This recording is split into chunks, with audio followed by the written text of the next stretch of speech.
Justice, you mentioned territorial disputes, and we'll talk about something that happened also recently, yung the ASEAN summit meeting where they discussed the code of conduct in the South China Sea. Now, we've heard warnings about this code of conduct, which has been in the works for 10 years.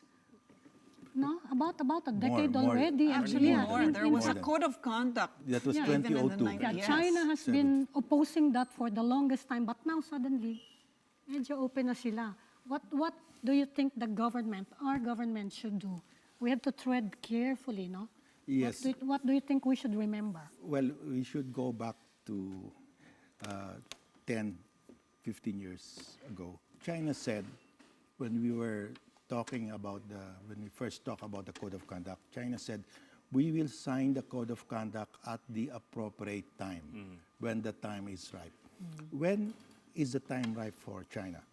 After they have completed their island building, after they have completed all their air and naval bases.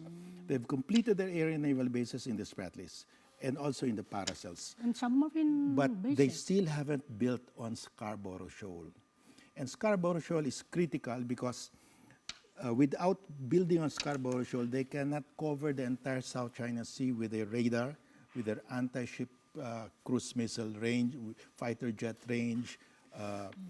So they need an air and naval base. And if they complete that, they can declare an air defense ID zone in the South China Sea. So when China said, we will sign the Code of Conduct in 2022, that means they will build on Scarborough Shoal before 2020. Before then. That's why I said, then we know the timetable of China.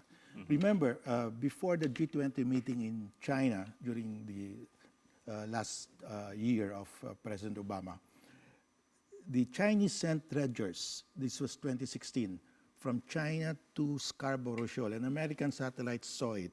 And President Obama called up President Xi Jinping, we will take measures if you reclaim Scarborough Shoal. And the dredgers turned back.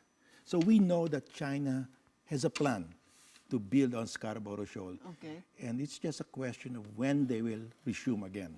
So what Okay, should so we What what should we about the ask COC for? now? Yes. What should we ask for? Therefore, in the COC, we should say, because China will say in the Code of Conduct, after they reclaim Scarborough Shoal, they Status will say, quo. okay, let's sign now Yes. the Code of Conduct. And the Code of Conduct will say, you cannot build anything from now on. Yeah.